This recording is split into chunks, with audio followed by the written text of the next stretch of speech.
nang trao tia bia thu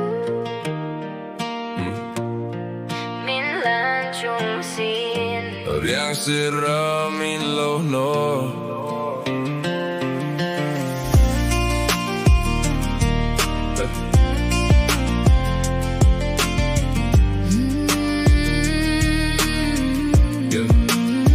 Itanggen kim galan toche ka koveli niasin itelova shring nun ma ten leng ka zuam lo Mình ngày đam la min ngai thiam ro Cái này ro sumin a pulo che lua lo di I du ai sam dinen chuan lim ten leng nang che u Yeah.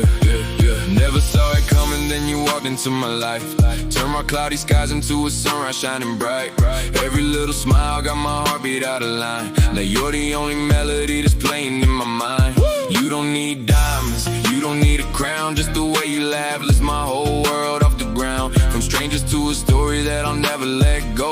Every single day my feelings only continue to grow. Girl, you're the reason that I'm chasing every dream. More beautiful in real life than you've ever seen. If love is a journey, then I'm ready for the ride. Take my hand forever, I'll be right here by your side. Itangga engkin galan toche ka koveli niasin itelova shring nun ma ten leng ka zuam lo min ngai dam la min ngai thiam ro ka nei ro sumin na pulo che lua lo di I du ai sam dinen chuan lim ten leng nang che u min ngai dam la min ngai thiam ro ka nei ro sumin na pulo che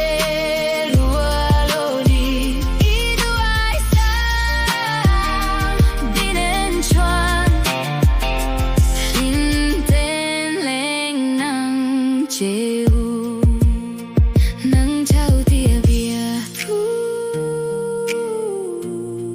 Min han chung sin Ariang sira min lo no